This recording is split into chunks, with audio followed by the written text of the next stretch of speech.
Arpa radio exclusive interviews. आप सुन रहे हैं रेडियो अरपा। महिला दिवस आने के कुछ दिन पहले से ये कहा जाता है कि महिलाओं का दिवस आ रहा है, लेकिन क्या महिलाओं के लिए कोई दिवस हो सकता है? महिलाएं अगर ना हो तो ये दुनिया ही ना हो, और ये बात हर व्यक्ति जानता है। महिलाओं की स्थिति पहले से बेहतर होती जा रही है, ये हर व्यक्ति जानता है, लेकिन जिस स्थिति पर महिला को आज होना चाहिए, क्या वो वहां तक पहुंच चुकी है? कुछ महिलाएं अपनी व्यक्तिगत जरूरतों के कारण आगे बढ़ रही हैं, कुछ महत्वाकांक्षा के कारण आगे बढ़ रही हैं, और कुछ महिलाएं ऐसी होती हैं जो दूसरों की जरूरतों को पूरा करने के लिए भी आगे बढ़ रही हैं। खुद को ध्यान रखने से ज्यादा वो दूसरों के बारे में सोचती हैं, समाज को ज्यादा महत्व देती हैं। ऐसी ही एक महिला आज हमारे बीच में है, डॉक्टर निधि गुप्ता। समाज सेवा के साथ साथ अपना उद्यम शुरू किया है इन्होंने। आइए करते हैं इनसे हम बातचीत। निधि जी, आपका स्वागत है अरपा रेडियो में। आपने हमें यहाँ पर बुलाया, इसके लिए आपका बहुत बहुत धन्यवाद।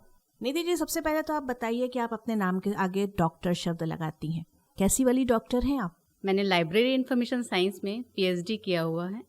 मेरे घर में मेरी मम्मी की बहुत चाहत रही थी कि मेरे नाम के आगे डॉक्टर रहे। अच्छा। बट कुछ कारणों से मैं एमबीबीएस नहीं कर पाई। देयर आफ्टर मैंने सोचा कि उनकी जो ये चाहत है उसको मैं दूसरे तरीके से भी पूरी कर सकती हूँ, तो फिर मैं अपनी फील्ड पर आगे बढ़ी और मैंने इसमें पीएचडी किया। आफ्टर मैरिज मैंने पीएचडी कंप्लीट किया है और लगभग 20 ईयर मुझे अपने प्रोफेशन में काम करते हुए हुआ। प्रोफेशन मतलब? मैंने टीचिंग का भी जॉब किया है। लाइब्रेरी साइंस में मैंने head of department doctor CV Raman university में रही हूँ। करीब 5 साल मैंने वहाँ पर इस पोस्ट पर बिताए हैं। इसके पहले भी मैंने जीजीयू में, डॉक्टर एचएस गौर यूनिवर्सिटी सागर में, यहाँ पर मैंने पढ़ाया हुआ है। अच्छा। तो इन प्रोफेशंस में मैंने अपना 20 ईयर करीब दिया हुआ है। मतलब आपका मायका सागर है? हाँ जी, मैं एमपी सागर को बिलोंग करती हूँ।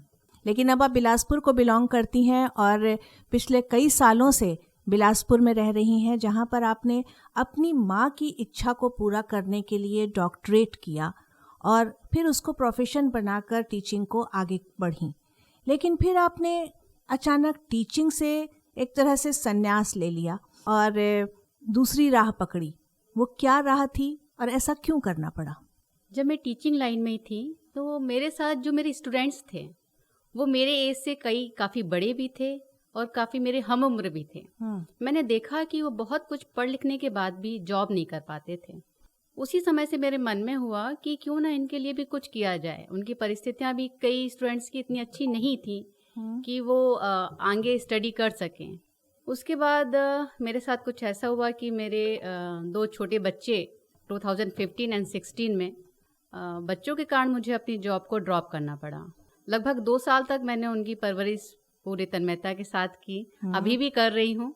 लेकिन मन में एक चाहत थी कि मैं जिस प्रोफेशन से जुड़ी थी और जिन परेशानियों को मैंने वहाँ रहकर स्टूडेंट्स में और वहाँ की महिलाएं जो कि वहाँ प्यून थी या जो टीचर्स थी और भी उनकी जो परेशानियों को देखा, तो मैंने सोचा कि इनको भी घर से बाहर निकलकर कुछ ना कुछ करना पड़ता है। इसके कारण वो अपने परिवार को छोड़ना पड़ता है, अपने बच्चों को वो रिस्क पर छोड़कर आती हैं। तो क्यों ना इनके लिए ऐसा कुछ किया जाए जिससे कि वो घर पर रहकर अपनी ज़रूरतों को भी पूरा कर सके, अपने परिवार को चला सके और अपने बच्चों की देखभाल भी कर सके। तो फिर मैंने हर तरफ मेरे को ये समझ में आया कि मेरे को घर पर रहकर ही करना पड़ेगा, क्योंकि मेरे भी छोटे बच्चे थे, मैं भी उन्हीं परेशानियों से गुजर रही थी। तो फिर मैंने कई लोगों से, दूसरी तरफ मैं आपको बताऊं तो मैंने कई लोगों से सुना कि वो मिलावट से बड़े परेशान थे। हर कोई ये कहता था मार्केट से हम सामान लाते हैं और कुछ ना कुछ मिलावट उसमें रहती है। तो इसको देखते हुए मैंने सोचा क्यों ना मैं उनको प्योरिटी दूं, मैं उनको कुछ अच्छा भोजन लोगों के घर तक पहुंचा सकूं। डे टू डे की जो नीड होती है, मसालों की, अचार की, पापड़ की, ये हर घर की नीड है। बिना मसाले के आई थिंक भारत में कोई भी घर नहीं है जहां बिना मसालों के खाना बनता हो। तो उस शुद्धता को लोगों की थाली तक पहुंचाने के लिए मैंने कोशिश की और मैंने सोचा कि ग्रामीण क्षेत्र की महिलाएं इस व्यवसाय में ज़्यादा अच्छे से उभर कर निखर सकती हैं, आगे बढ़ सकती हैं। तो मैंने इस फील्ड को चुना और विराज होममेड प्रोडक्ट्स के नाम से एक संस्था बनाई, जिसमें कि मैंने कई महिलाओं को जोड़ा। तो निधि जी, पहले आपने अपनी माँ की इच्छा पूरी करने के लिए अपने नाम के आगे डॉक्टर शब्द लगाया, फिर आपने अपने बच्चों की परवरिश के लिए नौकरी छोड़ी, और उसके बाद जब आपने खुद कुछ करना चाहा तब भी आपने खुद से ज़्यादा अपने आसपास की उन महिलाओं को देखा जिनको ज़रूरत है, उनकी ज़रूरत पूरी करने के लिए आपने अपनी नई राह चुनी। तो हम ये तो समझ सकते हैं कि आपकी सोच जो है वो खुद से ज़्यादा दूसरों के लिए रहती है, और दूसरे लोग मिलावटी सामान कम खाएं। बिलासपुर के लोगों के लिए ये बड़े सौभाग्य की बात है कि आप यहाँ पर हैं और बिलासपुर के शहर के लोगों के लिए ऐसा सोच रही हैं कि मिलावटी मसाले उनको ना मिलें, उनको शुद्ध मसाले मिलें, उनको शुद्ध घर जैसा अचार पापड़ बड़ी मिले। जो लोग नहीं बना पा रही हैं अपने घरों में, वो चीज़ें आप तक पहुँचें। तो ये काम अकेले के बस का तो था नहीं। आपने कैसे और महिलाओं को जोड़ा, कैसे अपने काम को बढ़ाना शुरू किया, और कब से शुरू किया? जी बिल्कुल, अकेले तो इस काम को करना संभव नहीं था। मैंने छोटे रूप में इसको स्टार्ट किया, और मैंने 2016 से मैं इस चीज़ की तरफ प्रयत्नरत थी कि मेरे साथ ऐसी महिलाएं जुड़ती जाएं। मैंने उस समय से मेरी सेकंड डिलीवरी के बाद से मैंने कई महिलाओं को मोटिवेट करना शुरू किया कि आप घर पर मत बैठिए, और इस तरीके से आपसे जो बनता है, हर एक महिला में कोई ना कोई हुनर होता है, बस ये है कि वो उसको पहचानती नहीं। कोई अच्छा खाना बनाती है, कोई अच्छा मसाला बनाती है, तो कोई अच्छा पापड़ अचार बनाती है। बस उनको अपनी खूबी को पहचानना है। तो उसी तरफ मैंने उनको मोटिवेट किया कि आप घर पर फालतू समय टीवी देखकर मत बिताइए, ना ही गॉसिप में रखिए, आपको कुछ अच्छा करिए। तो वो मोटिवेशन मेरा 2018 में मेरे को काम आया। 2018 में मेरे साथ एक मेरी दी बोलती हूँ मैं उनको, अर्चना तिवारी हैं, उनके साथ एक दुखद इंसिडेंस हुआ। उनके हस्बैंड एक्सपायर हुए। तब 6-8 महीने बाद उन्होंने मुझसे मुलाकात की। तब मैंने उनसे कहा कि आप मेरे साथ क्यों नहीं जुड़ते। उन्होंने एक छोटी सी प्राइवेट स्कूल में नौकरी करना स्टार्ट किया था, तो उनका एक बेटा है। फिर हम दोनों ने मिलकर आगे बढ़े। मैंने उनसे भी बोला कि आप भी अपने आसपास ऐसी जो महिलाएं हैं उनको जोड़िए। इस तरह धीरे धीरे करते करते 2020 तक हमारे साथ लगभग 15 महिलाएं जुड़ी, और हमने बिलासपुर के आसपास के एरिया में भी कोशिश की कि आसपास के एरिया की जो महिलाएं हैं उनको भी हम अपने साथ जोड़ सकें और उसको इस मुहिम में शामिल कर सकें। इसमें हमारे साथ कोरबा पाली में मेरी दी हैं एक श्वेता द्विवेदी करके, उनका सहयोग काफ़ी रहा। भाटापारा में पिंकी जी हैं, रायपुर से मिली त्रिवेदी हैं, और बिलासपुर में मेरी बहुत सारी सहयोगी हैं जो मेरे साथ जुड़ी हैं, जैसे कि ममता अग्रवाल जी, अर्चना तिवारी जी, शिवानी चक्रवर्ती जी, नरगिस जी, फरजाना जी, जीनत जी, डॉली जी, और भी बहुत सारे नाम मेरे साथ जुड़े हुए हैं। पेंड्रा से हमारे साथ जुड़ी हैं रुचि जी। इनकी भी एक बहुत प्यारी स्टोरी है। उन्होंने जिस तरीके से मुझसे वो जुड़ी उसको मैं ज़रूर कभी आपको बतलाऊंगी। अभी बता दीजिए। ज़रूर। थोड़ा सा वो अपने माहौल से परेशान थी, लेकिन उनमें बहुत हुनर है, बहुत अच्छे पापड़ बनाती हैं वो, व्यवहार बहुत अच्छा है उनका, बहुत व्यवहार कुशल हैं वो। तो अचानक से उनको मेरा कांटेक्ट नंबर मिला, जिसके भी थ्रू मिला हुआ उन्होंने कांटेक्ट किया कि क्या आप मेरा सामान पेंड्रा से यहाँ ले सकते हैं। मेरे लिए बहुत कठिन था, क्योंकि पापड़ को लेकर आना पेंड्रा से मतलब ऑलमोस्ट पूरे टूट जाने के बराबर थे, बट उनको नीड भी थी। फिर उन्होंने मेरे से बोला कि नहीं, जो उसमें टूटेगा ना मैं नहीं लूँगी आपसे पैसे। बड़े प्यार से उन्होंने इस तरीके से बोला मेरे को। तो मैंने कहा नहीं आप ठीक है, अच्छा भेजिए, आप जैसे आपसे पॉसिबल हो पाता है आप उसको भेजिए। तो ट्रांसपोर्ट के थ्रू उन्होंने भेजा। तो जो भी उनको सिर्फ प्रमोट करने के लिए मैंने उनकी चीज़ों को यहाँ लाया। अदरवाइज़ यहाँ पर भी बहुत सारे लोग मेरे से कनेक्ट किए थे जो कि इस तरीके के पापड़ बनाते थे, लेकिन उनको अपने घर को भी चलाना था। और 9 साल की उनकी शादी हो गई है, बट अभी तक इशू नहीं है। तो वो अपने आप को व्यस्त रखना चाह रही थी साथ ही साथ, और अर्निंग का भी एक साधन उनके लिए हो जाता। तो इस तरीके से आज मैं उनसे 6 महीने से जुड़ी हुई हूँ। आपने जो टाइम पीरियड बताया 2018 में शुरू किया और 2020 तक आपके पास 15 महिलाओं का साथ है, और करीब करीब छत्तीसगढ़ का काफ़ी हिस्सा कवर हो रहा है उसमें, और ये पीरियड पूरा लॉकडाउन और कोरोना काल का समय रहा है। तो इस समय में आप लोगों की गतिविधियाँ कैसे रही, आपने लोगों को कैसे जोड़ा?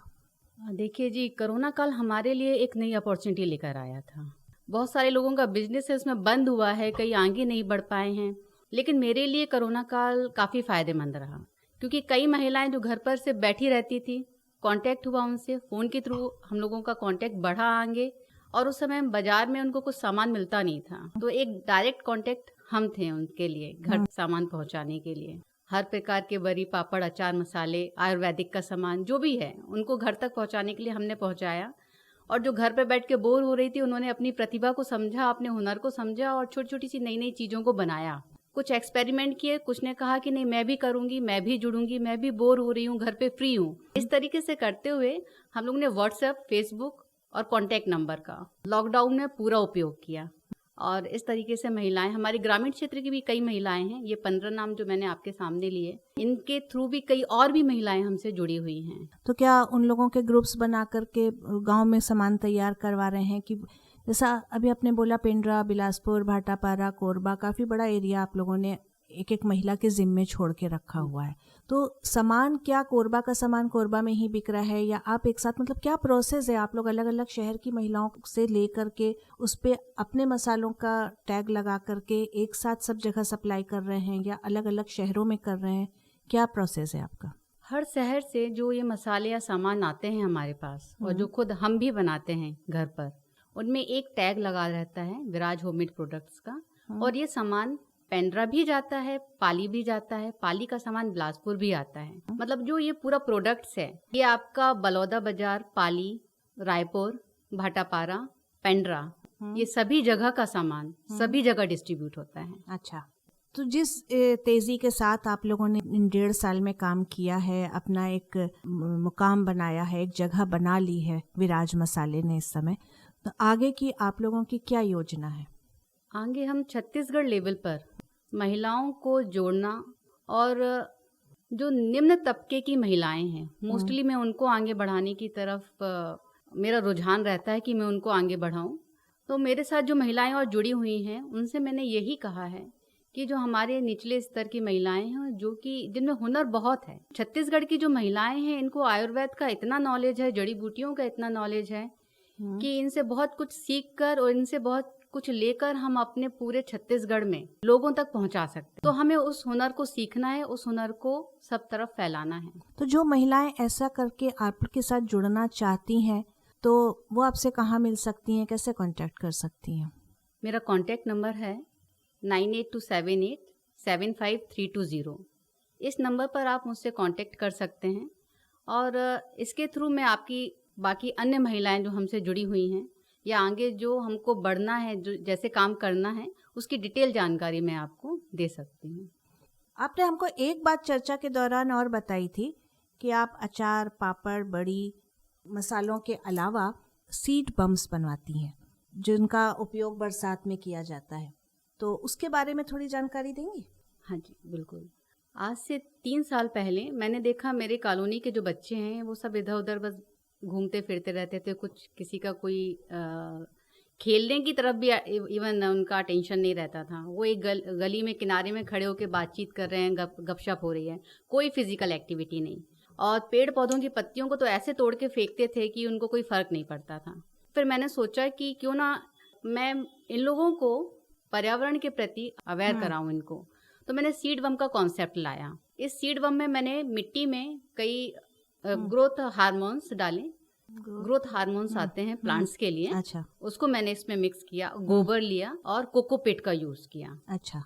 और फिर मैंने मैसेज के थ्रू सभी लोगों को बोला कि अपने घर में जो सीड्स निकलते हैं आपके, चाहे वो इमली के हों या नींबू के सीड्स हों और जो भी आपके फ्रूट्स के सीड्स हो सकते हैं, उसको आप रखिए, मैं घर घर जाकर उसको कलेक्ट कर लूंगी। तो लोगों का सहयोग मुझे मिला, मेरी कॉलोनी का सहयोग मुझे मिला और मैंने उनको इकट्ठा किया और बच्चों को एक छोटा सा गेट टुगेदर रखा कि आज आंटी की तरफ से आपको चॉकलेट पार्टी, गुपचुप पार्टी है। तो मैंने टेरेस पर उनको बुलाया और उनको कहा कि इसके पहले आपको ये काम करना है, इससे ये होगा। सीड्स को आपको मिट्टी में रखकर इसका गोला बनाना है।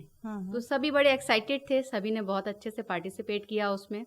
और उस दिन फर्स्ट टाइम जब मैंने इसको स्टार्ट किया था, लगभग उस दिन 1500 के आसपास मेरे सीड बम रेडी हुए। अच्छा जी। तो मैंने बच्चों को बोला ये जो सीड बम है ना, इसको जब अपन फोड़ते हैं तो इसमें से प्लांट निकलता है। तो उन्होंने कहा कि आंटी ये निकलता कैसे है प्लांट? फिर उनको मैंने एक एक पूरा प्रोसेस समझाया। इसको अपन सुखाएंगे और फिर हम ऑटो रिक्शा वालों के पास, बस वालों के पास जाकर 10, 15, 20 जो भी पॉसिबल होगा उतने के पैकेट्स बनाकर उनको देंगे और उनसे बस इतना कहना है कि आपको नदी के किनारे कहीं इसको फेंक दीजिए या कहीं आउटर में फेंक दीजिए। और ये काम हमको मई एंड और जून के एंड में करना है। मई में एंड में भी बारिश होती है और जून एंड में भी फिर उसके बाद बारिश का मौसम स्टार्ट हो जाता है। बच्चों को भी काफ़ी अच्छा लगा और जो ऑटो ड्राइवर थे और जो बस वाले और जो यूनिवर्सिटीज़ में भी जो हमारी सीवी रमन यूनिवर्सिटी की बसेस थी उनके जो ड्राइवर थे सभी ने सपोर्ट किया और इस कार्यक्रम को हमने आगे बढ़ाया। तो उस दिन से उनका पत्ती तोड़ना, फूलों को तोड़ना जो ये था कम हुआ, खत्म तो नहीं हुआ। उन बच्चों के मन में आपने एक पर्यावरण के प्रति बीज तो रोपित कर ही दिया उनसे बीज बम का निर्माण करवाने के बाद। बहुत अच्छा प्रयोग है आपका और हम उम्मीद करते हैं कि आप ऐसे ही अच्छे प्रयोग नॉन मिलावटी सामान लोगों तक पहुंचाएं, पेड़ पौधे लोगों तक पहुंचाएं और साथ ही हम कामना करते हैं कि सारे शहर के लोग, सारे छत्तीसगढ़ के लोग इस तरह की गतिविधियों में खुद भी जुड़े, आपसे भी जुड़े। बहुत बहुत धन्यवाद। धन्यवाद। Arpa radio exclusive interviews. आप सुन रहे हैं रेडियो अरपा।